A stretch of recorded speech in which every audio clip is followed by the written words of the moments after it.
தனி மனிதனுடைய வளர்ச்சி மிகப்பெரிய, அதாவது சினிமா வாழ்க்கைங்கிறது மற்ற எதில் உழைச்சாலுமே குடும்பத்தோடு இருப்போம். சினிமாவை நம்பி வந்த ஆட்கள் குடும்பத்தினுடைய தொடர்பை அத்து போயிடும்.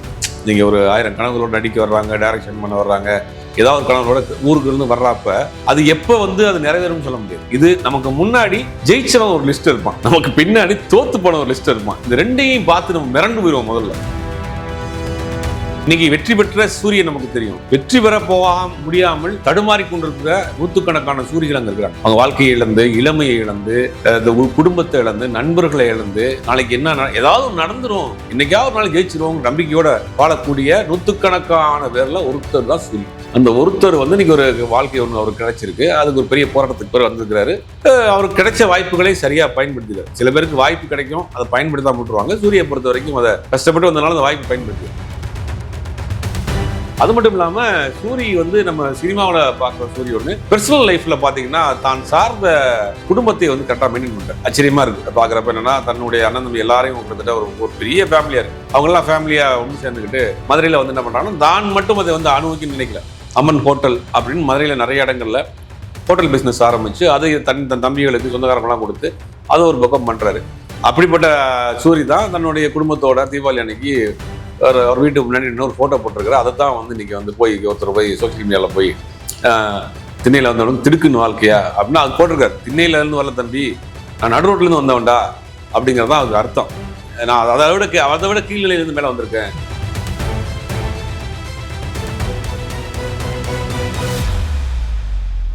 மீடியா சர்க்கிள் நேயர்களுக்கு வணக்கம். இன்றைக்கு நம்மோடு நேர்காணலுக்காக ஜேர்னலிஸ்ட் சுபைர் அவர்கள் நம்மோடு இருந்திருக்காங்க. அவரோடு பேசலாம். வணக்கம். வணக்கம். நடிகர் சூரி அவருடைய ஃபேமிலியோட தீபாவளி கொண்டாடுற மாதிரி வீடியோ சோசியல் மீடியாவில் போட்டிருந்தாரு. அதில் பலருமே பாராட்டுற விதமாக போட்டிருந்தாங்க. அதில் குறிப்பாக ஒரு ஐடியிலேருந்து பார்த்தீங்கன்னா திண்ணையில் கிடந்தவனுக்கு திடுக்குன்னு வந்ததா வாழ்க்கை அப்படின்னு சொல்லிட்டு அவரை விமர்சனம் பண்ண பிறகு பொறாமையில கூட அவர் போட்டிருக்காரு ஒரு பதிவு. அந்த பதிவுக்கு ரொம்ப கோபமால அவர் பதிலடி கொடுக்கல. நான் திண்ணையிலலாம் இல்லை, பல நாள் ரோட்டில் கஷ்டப்பட்டு தான் இந்த இடத்துக்கு வந்திருக்கேன்னு சொல்லிட்டு அவர் நீங்களும் இந்த மாதிரி கஷ்டப்பட்டு உழைச்சிங்கன்னா வாழ்க்கையில் முன்னேறலாம் அப்படின்னு அட்வைஸ்லாம் பண்ணியிருக்காரு. நீங்களும் அந்த போஸ்ட்டை பார்த்துருப்பீங்க. சூரிய அவருடைய அந்த வளர்ச்சியை நீங்கள் எப்படி பார்க்குறீங்க? இல்லை, உண்மையிலேயே ஒரு தனி மனிதனுடைய வளர்ச்சி மிகப்பெரிய, அதாவது சினிமா வாழ்க்கைங்கிறது மற்ற எதில் உழைச்சாலுமே ஒரு குடும்பத்தோடு இருப்போம். சினிமாவை நம்பி வந்த ஆட்கள் குடும்பத்தினுடைய தொடர்பை அத்து போயிடும். நீங்கள் ஒரு 1000 கனவுகளோட நடிக்க வர்றாங்க, டைரக்ஷன் பண்ண வர்றாங்க, ஏதாவது ஒரு கனவுகளோட ஊருக்கு இருந்து வர்றப்ப அது எப்போ அது நிறைவேறும் சொல்ல முடியாது.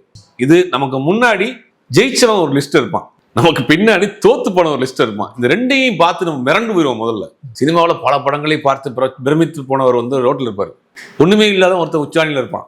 அப்போ அது இரண்டையுமே நம்ம கண் முன்னாடி பார்த்து ஏதோ ஒரு சினிமாவில் ஒரு கற்பனையில் சினிமா உள்ள ஒரு பெரிய ஒரு என்ன சொல்றது, ஒரு மேஜிக் நினைச்சு உள்ள வந்து பார்த்த பிறகுதான் தெரியுது அது ஒரு பெரிய ஒரு மாய வலை. அந்த மாய வலையில மாட்டி பல பேர் வாழ்க்கை இழந்திருக்காங்க, பல பேர் உச்சத்துக்கும் போயிருக்காங்கன்னு தெரியும். அது யாரை எங்க கொண்டு வைக்கணும்னு சொல்ல முடியாது. அப்படி இருக்கிறப்ப ஒரு தொடர்பு, ஒரு மனிதனுடைய தொடர்பு அத்து போயிடும். குடும்பத்தினுடைய தொடர்பு, நண்பர்களுடைய தொடர்பு, ஊருடைய தொடர்பு எல்லாம் அந்த போகும். அது எந்த வருஷத்துல நம்ம சக்சஸ் ஆயிடுவோம், 10 வருஷத்துலயோ 5 வருஷத்துலயோ இல்லை 20 வருஷத்துலயும் கேரண்டியா சொல்ல முடியாது. அது மாதிரி கேரண்டியான வருமானமும் கிடையாது. இப்படிதான் சினிமா வாழ்க்கையை ஆரம்பிக்கிறாங்க. அப்போ இது ஒரு பெரிய போராட்டமான ஒரு வாழ்க்கை. அதாவது சாப்பாடுக்கு கிடைக்காது, நிரந்தரமான வேலை இருக்காது, நாளைக்கு என்ன செய்ய போறோங்கிறதும் தெரியாது, எதிர்காலம் எப்படி இருக்குங்கிறதும் தெரியாது. இந்த மாதிரியான சுச்சுவேஷன்ல தான் சூரி ஒரு ஆசைகளோட மதுரை பக்கத்தில் இருக்கக்கூடிய ஒரு சின்ன கிராமத்துல இருந்து கிளம்பி இங்கே ஒரு பெரிய போராட்டத்திற்கு போகிற சின்ன ரோல் நடிக்கிறாப்புல. அப்புறம் சினிமாவில் இந்த ஷூட்டிங் போகிற வண்டிகளில் வேலைக்கு போகிறாரு. அப்புறம் இந்த ஃபேன் கொண்டு வைக்கிற வேலை, சின்ன வேலைகள், சினிமாவில் கிடைக்கிற வேலைகள்லாம் பார்த்து ஒரு மிகப்பெரிய போராட்டத்துக்கு பிறகு வறுமை, கொடிமை எல்லாத்தையும் பார்த்து அப்புறம் ஒரு வெண்ணிலா கபடி குழு படத்தில் அந்த புரோட்டா திங்கிற காமெடியில் நடித்து ஒரு பெரிய சக்ஸஸ்ஃபுல்லாக போயிட்டு இருக்கிறாரு. இப்போ ஹீரோவும் ஆயிட்டார். கிட்டத்தட்ட வெண்ணிலா கபடிக்கு முன்னாடியே 10 வருடங்கள் 10 வருடத்துக்கு மேலே இருக்கும். 10 வருடத்துக்கு மேலேயே அந்த 10 வருட வாழ்க்கையெல்லாம் இந்த விமர்சனம் பண்றவங்களாம் ஒரு நாள் வாழ முடியாது. நீங்க படுத்திருப்போம், காலை எந்திரிச்சு நாளைக்கு காலை சாப்பாடு இருக்கான்னு தெரியாது, நாளைக்கு என்ன நடக்க போகுதுங்கிறதும் தெரியாது. இது ஒரு பெரிய எங்க தங்குற இடத்துக்கு நாளைக்கு வாடகை கொடுக்க முடியாது. நம்பிக்கையோட நீங்க ஒரு இடத்துல நீங்க ரூம் எடுத்து தங்க முடியாது. வருமானம் உங்களுக்கு ரெகுலரா வர்றதா இருந்தா நம்ப முடியும். ஊர்லயும் மரியாதை இருக்காது, ஊருக்கு போக முடியாது. அந்த மாதிரி இன்னைக்கு வெற்றி பெற்ற சூரியன் நமக்கு தெரியும். வெற்றி பெற முடியாமல் தடுமாறி கொண்டிருக்கிற நூற்றுக்கணக்கான சூரியர்கள் அங்க இருக்கிறாங்க. அவங்க வாழ்க்கையை இழந்து, இளமையை இழந்து, குடும்பத்தை இழந்து, நண்பர்களை இழந்து, நாளைக்கு என்ன ஏதாவது நடந்துரும், இன்னைக்காவது ஒரு நாளைக்கு ஜெயிச்சிருவோம் நம்பிக்கையோட வாழக்கூடிய நூற்றுக்கணக்கான பேர்ல ஒருத்தர் தான் சூரி. அந்த ஒருத்தர் இன்னைக்கு ஒரு வாழ்க்கை ஒன்று அவருக்கு கிடைச்சிருக்கு. அதுக்கு ஒரு பெரிய போராட்டத்துக்கு பேர் வந்திருக்கிறாரு. அவருக்கு கிடைச்ச வாய்ப்புகளை சரியாக பயன்படுத்தினார். சில பேருக்கு வாய்ப்பு கிடைக்கும், அதை பயன்படுத்தாம விட்டுருவாங்க. சூரியை பொறுத்த வரைக்கும் அதை கஷ்டப்பட்டு வந்தனால அந்த வாய்ப்பு பயன்படுத்தினார். பல பேருக்கு வந்து வாழ்க்கை வந்து திடீர்னு வந்திருக்கும். வந்தவொடனே என்ன செய்யறதுன்னு தெரியாமல் அதை மிஸ் பண்ண ஆட்களும் சினிமா இருக்காங்க. ஒரு பிரபலமான நடிகர்லாம் ஒரே வருஷத்துல கிட்டத்தட்ட 8 படம் 9 படத்தில் ஹீரோ அடிக்கிறார். கோடம்பாக்கம் பிரிட்ஜ் மேலே காரில் அப்படியே பவனி போறாரு. ஒரு 2 கார் முன்னாடி போது 2 கார் அதே கோடம்பாக்கம் பிரிட்ஜு கீழே படுத்து கிடந்தார் சாப்பாட்டுக்கு காசு இல்லாமல். ஒரு பிரபலமான டேரக்டர், நேற்று கூட அவரை பற்றி பேசிக்கணும். கேமராமேனாக இருந்தவர், பின்னாடி டேரக்டர் ஆனார். வடபழனி வாசப்படியில் கோயில் வாசப்படியில் 2 போகிறவங்கள்ட்ட 50 ரூபா 100 ரூபா வாங்குற அளவுக்கு நான் வந்துட்டார். ஏன்னா ஒரு சில தவறான பழக்கம், வாய்ப்புகள் கிடைத்து ஹிட் படங்கள் கொடுத்தும் கூட. ஆனால் சூரிய வந்து அதை கரெக்டாக பயன்படுத்தினார். நமக்கு என்ன வரும், நம்ம லிமிட் என்ன இருக்குது, நம்ம என்ன பண்ணணும்னு வெண்ணிலா கபடி நடிக்கிறாரு. தொடர்ந்து சிவகார்த்தின் சூரியோட காம்பினேஷன் நிறைய காமெடி ஒர்க் அவுட் ஆகுது. தொடர்ந்து காமெடி படங்கள் காமெடி ரோல்லே பண்ணுறாரு. அப்போ அவருக்கு தக்கன ஒரு கதை வருது. வெற்றி மாறன் அவர் கேட்குறாரு, அதுக்கு ஒத்துக்கிட்டாரு, விடுதலை பண்ணுறாரு. அது ஹீரோவாகவும் மக்கள் அக்செப்ட் பண்ணிக்கிட்டாங்க. தொடர்ந்து கருடன் வரிசையாக படங்கள் பண்ணுறாரு. எல்லா படமுமே வந்து மாமன் கருடன் பண்ணுறாரு. எல்லா படமுமே பார்த்தா அவருடைய லிமிட்டை தாண்டாமல் இருக்குது. ஒரு கிராமத்தில் செங்கல் சூறையில் வேலை பார்க்குற ஒரு கான்ஸ்டபிள், ஒரு கிராமத்தில் இருக்கு, ஒரு அதிரடி ஆக்ஷன்லாம் இல்லை, யதார்த்தமான ஒரு மனிதர். ஆமாம், அந்த கதைக்குள்ள நம்ம செட் ஆகுமான்னு பார்க்குறாப்புல, அதுக்குள்ளே பண்ணிக்கிறாப்பு. ஒரு கிராமத்தில் கொட்டுக்காளின்னு ஒரு படத்தில் ஒரு கிராமத்தில் இருக்கக்கூடிய ஒரு வெகுளியான ஒரு நபராக பண்ணுறாரு. இந்த மாதிரியான யதார்த்தத்தை பிரதிபலிக்கக்கூடிய சாமானியனுடைய முகமாக இருக்கக்கூடிய கதையில மட்டும் சூஸ் பண்ணி அதில் நடிக்கிறாரு. தொடர்ந்து வெற்றி பெற்றுட்டே போறாரு. இப்போ மண்டாடின்னு ஒரு படம், ஒரு மீனவர் பேக்ட்ராப்ல ஒரு மீனவராக நடிக்கிறார். ஆமா, அந்த படத்தினுடைய ஷூட்டிங்ல கூட கேமராவெல்லாம் ராமநாதபுரம் மாவட்டம் தொண்டியில் எடுக்கிறாங்க. அந்த படத்தினுடைய படப்பிடிப்பு முழுவதுமே அங்கே எடுக்கிறாங்க. அப்போ கடலுக்குள்ள போய் எடுக்கக்கூடிய காட்சிகளில் கேமரா அந்த அலையில் உள்ள விழுந்து பல கோடி ரூபா எக்யூப்மெண்ட்ஸ்லாம் கூட தண்ணியில் போயிடுச்சு. இப்படி அந்த படத்தில் பார்க்குறப்ப, அந்த படத்தினுடைய ஃபோட்டோஸு மற்றதெல்லாம் பார்க்குறப்ப அப்படியே வந்து ஒரு ரியலாக ஒரு மீனவ சமூகத்தை சேர்ந்த ஒரு கடலுக்கு மீன் பிடிக்க போகிற ஒரு மாதிரி இருக்காரு. அப்போ அதை அதுக்காக அடாப்ட் பண்ணிக்கிறாரு. அதெல்லாம் ரொம்ப கஷ்டம். கடலில் போய் ஷூட் பண்ணிட்டு வரதெல்லாம் கஷ்டம். அந்த மாதிரி செலக்ட் பண்ணி நடிக்கிறார். அது மட்டும் இல்லாமல் சூரி வந்து நம்ம சினிமாவில் பார்க்குற சூரி ஒன்று, பர்சனல் லைஃப்பில் பார்த்தீங்கன்னா தான் சார்ந்த குடும்பத்தை வந்து கரெக்டாக மெயின்டைன் பண்ணுறாரு. ஆச்சரியமாக இருக்குது பார்க்குறப்ப. என்னன்னா, தன்னுடைய அண்ணன் தம்பி எல்லாரையும் கிட்டத்தட்ட ஒரு பெரிய ஃபேமிலியாக இருக்குது. அவங்கெல்லாம் ஃபேமிலியாக ஒன்று சேர்ந்துக்கிட்டு மதுரையில் வந்து என்ன பண்ணுறாங்கன்னா, தான் மட்டும் அதை வந்து அனுபவிக்கணும்னு நினைக்கல.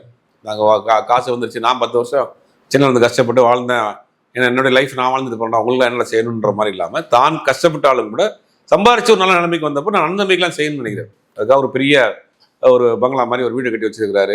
அப்போ அண்ணன் தம்பிகளுக்கெல்லாம் பிஸ்னஸ் செட் பண்ணுவோம். அம்மன் மெஸ், அம்மன் ஹோட்டல் அப்படின்னு மதுரையில் நிறைய இடங்களில் ஹோட்டல் பிஸ்னஸ் ஆரம்பித்து அது தன் தம்பிகளுக்கு சொந்தக்காரங்களாம் கொடுத்து அதை ஒரு பக்கம் பண்ணுறாரு. அப்படிப்பட்ட சூரி தான் தன்னுடைய குடும்பத்தோட தீபாவளி அன்னைக்கு ஒரு வீட்டுக்கு முன்னாடி இன்னொரு ஃபோட்டோ போட்டிருக்காரு. அதை தான் வந்து இன்னைக்கு வந்து ஒருத்தர் போய் சோசியல் மீடியாவில் போய் திண்ணையில் வந்தவனும் திடுக்குன்னு வாழ்க்கையா அப்படின்னா அது போட்டிருக்காரு. திண்ணையிலேருந்து வரல தம்பி, நான் நடு ரோட்லேருந்து வந்தவன்டா அப்படிங்கிறதான் அதுக்கு அர்த்தம். நான் அதை விட கீழ்நிலையிலேருந்து மேலே வந்திருக்கேன், நீங்களும் உழைச்சா முன்னாடி வரலாம். நினைச்சிருந்தா அதை வந்து உதாசீனப்படுத்திட்டு போயிருக்கலாம், இல்லைன்னா பதிலடி கொடுத்துருக்கலாம். அவரை அது காயப்படுத்திருக்குன்னு நினைக்கிறேன். எந்த அளவுக்கு இன்னைக்கு இந்த சோசியல் மீடியாங்கிறது என்ன பேசினாலும் அதுக்கு ஒரு விமர்சனம் வர ஆரம்பிச்சிச்சு. ஒரு வன்மத்தை கொட்டக்கூடிய இடமாகத்தான் இருக்கு.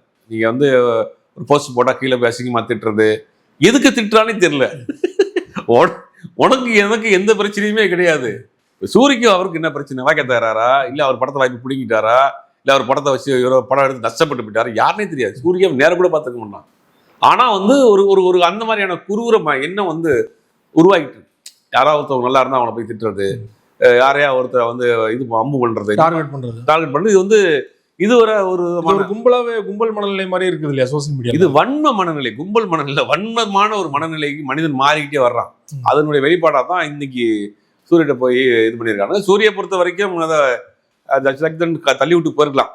இருந்தாலும் தீபாவளி அதுமா வந்து நீ பேசிட்டாங்கன்றதான் அவருக்கு கோபாயிருச்சு போல திருப்பி போய் அவனுக்கு ஒரு அட்வைஸ் சொல்லியிருக்கிறாரு. இது தொடர்ந்து எல்லாருக்குமே இந்த தாக்குதல், சோசியல் மீடியா தாக்குதல், இந்த டிஜிட்டல் தாக்குதல்ங்கிறது, டிஜிட்டல் தாக்குதலை சந்திக்காத நபர்களே இருக்க மாட்டாங்க. அந்த மாதிரி இது போயிட்டு இருக்கு. இது அவங்களா பார்த்து அவ்வளவுதான், என்ன பண்ண முடியல. கண்டிப்பா வந்து அவருடைய உழைப்பு அப்படிங்கிறது 20 வருட உழைப்புக்கு வந்து இப்பதான் அறுவடை பண்ணிட்டு இருக்காரு ஹீரோவா அடிச்சு. அதையும் தாண்டி வந்து பாத்தீங்கன்னா பெரிய ஒரு கஷ்டப்பட்டு வந்தாலுமே சிலர் வந்து பழசம் மறந்துடுவாங்க. ஆனா சூரிய அவர்கள் பாத்தீங்கன்னா நிறைய நேர்காணல்ல ஊருக்கே கூட்டு போய் இன்டர்வியூ கொடுத்துருக்காரு. பக்கத்துல ஒரு துணி கடை வச்சிருப்பாரு, அவர்கிட்ட போய் வந்து கேட்பார், துணி வாங்குவாரு. காசெல்லாம் வந்தா வச்சுக்கோ அப்படின்னா, சரி பழசு வாங்கல அதுக்கு சேர்த்து காசை கூட அப்படின்னு சொல்லிட்டு ஜாலியான ஒரு மனநிலை தான் இருக்காரு இல்லையா. ஸோ இந்த மாதிரி ஒரு உதாரணமே வாழ்ந்துட்டு அப்படி எடுத்துக்கலாம். ஏன்னா சிலர் பார்த்தீங்கன்னா பழசம் மறந்துடுவாங்க இல்லையா கடந்து வந்த பாதையை. இல்லை, நீங்கள் வாழ்க்கையில் அதான் ஏற்கனவே சொன்ன மாதிரி தான், எந்த எக்ஸ்ட்ரீமுக்கு போயிட்டு வந்திருக்காப்பு. நாளைக்கு சாப்பிடுவோமா, நாளைக்கு எந்திரிச்சிருவோமா, நாளைக்கு வாடகை கொடுத்துருவோமான்னு தெரியாமல் எக்ஸ்ட்ரீமுக்கு போய் வந்த பிறகு ஒரு ஒரு ஒரு கட்டத்துக்கு மேல மனிதன் பக்குவமாயிருவான். எம்ஜிஆர் வந்து அன்னைக்கு ஒரு வல்லனா காமிச்சிடுறாங்க அப்படின்ற மாதிரி இன்னைக்கு இருந்தாலும் கூட எம்ஜிஆர் ஏன் கொண்டாடுறாங்கன்னா எம்ஜிஆர் அந்த மாதிரி எக்ஸ்ட்ரீம் லெவல்ல இருந்து தான் மேலே வர்றாரு. மேலே வர்றப்ப எம்ஜிஆர் பத்தி நிறைய விஷயங்கள் சொல்றப்ப எம்ஜிஆர் வந்து முதலமைச்சர் ஆயிட்டாரு. அப்ப வாகினி ஸ்டுடியோல ஒரு படத்தினுடைய பூஜை நடக்குது. முதலமைச்சர் வர்றாரு.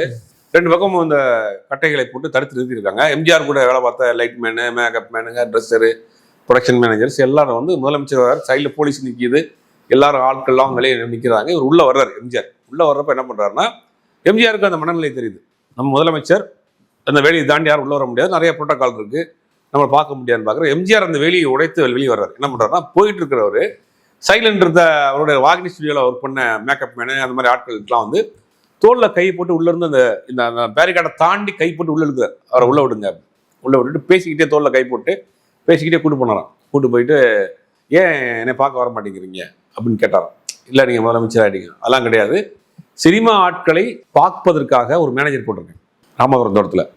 உங்களுக்கு சம்மந்தப்பட்ட பிரச்சனையெல்லாம் நீங்கள் அங்கே வந்து அவர்கிட்ட சொல்லுங்கள், அவர் எனக்கு இமீடியட்டாக இன்ஃபார்ம் பண்ணுவார், உங்களுக்கு என்ன உதவி ஒன்றாலும் நான் பண்ணுறேன் அப்படின்னு பண்ணுறேன். அது தேவையும் இல்லை. ஆனால் எம்ஜிஆர் அந்த வேலையை பண்ணார். விஜயகாந்த் வந்து தன் கூட இருந்த ஆட்கள் எல்லாரையுமே செட்டில் பண்ணிட்டார். அவருடைய டச்சப்பாக இருந்த ஒருத்தரை வந்து ப்ரொடியூசர் ஆக்கி விட்டார். அவர் படம் எடுத்து அதில் திருப்பி ஒரு படம் எடுத்து நஷ்டமாகி திருப்பி அவருக்கு கை கொடுத்தாரு. நிறைய பேர் சொல்லலாம். நிறைய அவர் கூட ஆரம்ப காலத்தில் இந்த ரோஹிணி லாட்ஜில் இருந்த அத்தனை பேருக்கு விஜயகாந்த் வந்து செட்டில் பண்ணார். நீ படம் பண்ணிக்க, நீ ப்ரொடியூசர் ஆயிரு, நான் கொஞ்சம் காசு தர்றேன், ஊரில் போய் செட்டில் ஆயிரு, நீ வந்து வீடு கட்டிக்க, இல்லாட்டி நான் சொல்கிற வீட்டில் போய்க்கிறீ அப்படின்னு நிறையா வந்து பார்த்து பண்ணுறாரு. அதனால தான் விஜயகாந்த் பேசுகிறாங்க, எம்ஜிஆரை பேசுகிறாங்க. நீ சூரியை பொறுத்த வரைக்கும் தான் சார்ந்த அளவுக்கு பண்ணிக்கிறாப்ல. தான் வாழ்ந்த ஊருக்கு, தான் பார்ந்த நண்பர்களுக்கு, உறவினர்களுக்கு தன்னால் முடிஞ்சதை ஒரு பெரிய அதுக்காக வந்து ஒரு இதாக பண்ணல, செய்யணுங்கிற ஒரு விளம்பரத்தோட செய்யல. முடிஞ்ச அளவுக்கு அதனால உதவி பண்ணிட்டு வேலையை பார்த்துட்டு வாழ்ந்துட்டு இருக்காப்புல. ஆனால் இந்த வன்மம் தான் வந்து அவரை வந்து ரொம்ப காயப்படுத்திருக்குன்னு நினைக்கிறேன். தமிழ் சினிமாவில் பொறுத்த வரைக்கும் பார்த்தீங்கன்னா பல நடிகர்கள் வந்து அவங்களுக்கு என்ன வருமோ அதை மட்டும் பண்ணிட்டு இருந்தாங்க. அதுக்கப்புறம் ஒரு ஆக்ஷன் அவதாரம் எடுத்து காணாமல் போன நடிகர்கள் நம்ம பல உதாரணம் சொல்லலாம். பரத் சொல்லலாம், ஸ்ரீகாந்த் சொல்லலாம். இப்போ சூரியுமே பார்த்தீங்கன்னா வந்து இப்போதைக்கு அவர் வந்து என்ன வருமோ அதை பண்ணிட்டு இருக்காரு. ஆனால் கூட இருக்கவங்களா அப்படி விட மாட்டாங்களே, சார் நீங்கள் எல்லாம் அவரே வந்து ஆக்ஷன் பண்ணுறாரு, நீங்கள் பண்ணுறதுக்கு என்ன நல்லா 6 பேக்லாம் வச்சிருக்கீங்க அப்படின்னு ஏற்றி விடும்போது அதை எப்படி அவர் எடுத்துப்பாரு, இப்படியே அவர் கண்டினியூ பண்ணுவார்? இல்லை, கண்டிப்பாக அந்த முடிவை, அந்த ஒரு தப்பான முடிவை எடுக்க மாட்டாங்க. 10 பேர் சொன்னாலும் 2 பேரும் நல்ல விஷயங்களை சொல்றதுக்கு ஆள் இருப்பாங்க இல்லையா. கண்டிப்பாக அந்த ஒரு விஷப்பரிச்சையை சூரி செய்ய மாட்டார். விஷப்பரிச்சை செய்தார்னா அவர் அவ்வளோதான், அதோட காலி. இப்போ வரைக்கும் சரியா போயிட்டு இருக்காரு, வண்டி சரியா போயிட்டு இருக்கு. ஆனால் சினிமாவில் ஒரு கும்பல் வரும், நாங்கள் நீங்கள் உங்க எல்லா படமும் ஹிட் ஆகுது, நீங்க எல்லாம் அவங்கள கொண்டாட ஆரம்பிச்சாங்க, அடுத்த லெவலுக்கு போங்க, அடுத்த லெவலுக்கு போகணும் தலைவா, நீங்க இப்படி இருந்தா எப்படி தலைவா, நீங்க கை காமிச்சா 10 பேர் கை தூக்க வேண்டாமா அப்படின்னு இறக்குறதுக்கு ஒரு கும்பல் வரும். அந்த கும்பலில் மாட்டிக்கிறாம இருக்கணும். கஞ்சா கருவை இப்படிதான் எடுத்து ப்ரொடியூஸ் ஆக்கி விட்டாங்க. ஒரு படம் எடுத்து பயங்கரமா பொருளாதார ரீதியா நஷ்டமாகி ஆள் ரொம்ப சிக்காயிட்டாப்ல. அந்த மாதிரி வந்து சூரிய அந்த தப்பை பண்ண மாட்டாப்னு நினைக்கிறேன். ஏன்னா சொந்த படம் எடுக்கிறாரு, சொந்த படம் எடுத்தாலுமே ஏதாவது கம்பெனியோட டைய போட்டு தான் பண்றாரு, டேரக்டா பண்றது இல்ல. அதுவுமே சொந்த படம் எடுக்கிறதே நடிகர்களுக்கு ஒரு பெரிய சாபக்கேடு. அதுலயுமே சூரிய கொஞ்சம் கவனமா இருக்கணும். எந்த நடிகருமே சொந்த படம் எடுத்து வெற்றி பெற்றதாக சரித்திரமே கிடையாது. ஒரு சிலரை தவிர, கமலஹாசனை தவிர. ஏன்னா கமலஹாசன் ஒரு நடிகர் மட்டும் சொல்ல முடியாது. தவிர நீங்க தயாரிப்பாளர், இயக்குனர், டான்சர் எல்லா கேட்டகரியும் வருவார். இப்போ அவருமே பல படங்கள் கை சுட்டிருக்காரு. இப்போ தயாரிப்புங்கிறது நடிகர்களுக்கும் தயாரிப்பாளராகி தான் நடிகர்கள் பல பேர் ரோட்டுக்கே வந்திருக்காங்க, பல பேர் வாழ்க்கையை இழந்துருக்காங்க. சாவித்திரியில இருந்து சந்திரபாபுல இருந்து ஒரு பெரிய லிஸ்டே போடலாம். சொந்த படம் எடுத்து பெரிய அளவில் பாதிக்கப்பட்டவங்க. அப்போ சூரிய வந்து அந்த ப்ரொடக்ஷன்ல இருக்கிறாரு. நம்ம கூட ஏற்கனவே ஒரு வீடியோ நம்ம பேசியிருந்தோம், சூரியன் சொந்த படம் தயாரிக்கிறாரு. இது வந்து ஒரு ரிஸ்கியான ஒரு இது. நம்ம சொல்ற பட்ஜெட் ஒன்று போட்டிருப்போம், ஷூட்டிங் எடுத்து முடிச்சுட்டு படத்தை கொண்டு வந்து வைக்கிறப்ப அந்த பட்ஜெட் எங்கேயோ இருக்கும். ஆனால் அந்த பட்ஜெட்டுக்கு படத்தை வந்து பிசினஸ் பண்ண முடியாது. அதுக்காக இடத்துல ஃபைனான்ஸ் வாங்கியிருப்போம். இந்த ஃபைனான்ஸ் அடைக்கிறதுக்கு இன்னொரு இடத்துல ஃபைனான்ஸ் வாங்கும், அந்த வட்டி போயிருக்கும். அப்போ கான்சன்ட்ரேஷன் பண்ண முடியாது, நடிக்க முடியாது. பெரிய சிக்கலான ஒரு ஸ்ட்ரெஸ்ஸான ஒரு வேலை. அதனால தான் ரஜினிகாந்த் எல்லாம் பார்த்தீங்கன்னா ஆரம்பத்துல இருந்து தெளிவாக பார்க்குற ஆட்கள் அவர் சொல்லக்கூடிய அட்வைஸ் என்னன்னா, தயவு செய்து சொந்த படம் எடுத்துறாங்க. நடிகர்கள் வந்து நீங்கள் வந்து ஒரு சேஃப் ஜோனில் இருப்பீங்க, கேரவனில் இருப்பீங்க, ஒரு கொடை பிடிச்சி வருவாங்க, மக்களோட நேரடியான கம்யூனிகேட் பண்ணக்கூடிய நபர்களாக இருப்பாங்க. ஒரு நடிகராகி செலிபிரிட்டியான பிறகு அவங்க வந்து ஒரு வட்டத்துக்குள்ள போயிடுவாங்க. அப்போ அந்த நேரங்களில் உங்களை யாராவது அவங்க சொல்றது நீங்கள் முழுவதுமாக கேட்பீங்க, அது தப்பாக போயிடும். அப்போ அதைத்தான் ரஜினிகாந்த் சொல்றாரு, நீங்கள் தயவு செய்து சொந்த படம் பண்ணலாங்க. இப்போ அந்த வேலையை சில படங்களில் சூரி பண்றாரு. அதையுமே கொஞ்ச நாள் ஸ்டாப் பண்ணிடுவார்னு நினைக்கிறேன். மற்றபடி அவருடைய கதையை பொறுத்த வரைக்கும் இப்போ வரைக்கும் மண்டாடி, கருடன், மாமன் படத்துல அது மாதிரியான படங்கள்ல அவருக்கு என்ன வருமோ அந்த லிமிட்டுக்குள்ள உள்ள கதைகள் தான் தேர்ந்தெடுத்து பண்றாரு. இப்படியே போனார்னா சரியான பாதையில போறாருன்னு அர்த்தம். இல்லை யாராவது தலைவா, நீங்கள் மேலே ஏறு தலைவா, கை காட்டு தலைவான்னு ஏற்றி விட்டாங்கன்னா சிக்கல் தான். பேசும்போது ரஜினிகாந்த் பத்தி சொன்னீங்க. அந்த குறிப்பிட்ட ஐடி சூரிய விமர்சனம் பண்ண ஐடி பாத்தீங்கன்னா ரஜினிகாந்த் போட்டோவோட தான் இருக்குது. அது ரஜினிகாந்துக்கு சம்மந்தம் இல்லை. ஆனா ட்ரால் பண்றவங்க எல்லாருமே பாத்தீங்கன்னா அதுக்கு பதிலடி கொடுக்குறேன்னு ரஜினிகாந்த் போட்டோ போட்டனால உங்க தலைவரே திண்ணையிலேருந்து வந்தவர் தான். நீ என்ன இப்படி ஒரு விமர்சனம் பண்ணிட்டு இருக்கேன்னு கேள்வி இல்ல அது ஒரிஜினல் ஐடியா ஃபேக் ஐடியா தெரியாது. தெரியல. ஒருவேளை ரஜினிகாந்தை டார்கெட் பண்றதுக்காக ஃபேக் ஐடியா கிரியேட் பண்ணி போட்டாங்களாங்கிறது தெரியல. அதுவும் நடக்குது. அதுக்குள்ள ஏதாவது சூட்சமம் இருக்காங்கிறது தெரியல. பொதுவாக ரஜினி ரசிகர்கள்லாம் வந்து எனக்கு தெரிஞ்சு இன்ஸ்டாவில் ஆக்டிவா பெருசா இருக்க மாட்டாங்க. ஏன்னா அவங்கலாம் 40+ ஆயிட்டாங்க. அதுவும் இல்லாமல் அவங்கள இவ்வளவு வன்மத்தோடு இறங்கிலாம் பேசக்கூடிய ஆட்கள் கிடையாது. அந்த மாதிரி பண்ண மாட்டாங்க. இது யாரோ எவனோ ஒரு வேலையை பார்த்துருக்காங்க, ரஜினியை சேர்த்து கோர்த்து விட்டு விட்டு போவோம் அப்படிங்கிறதுக்கு தான் பார்த்துருக்காங்கன்னு நினைக்கிறேன். ரொம்ப நன்றி. சூரிய தொடர்பாக பல்வேறு விஷயங்களோட பண்ணுவீங்க. நன்றி.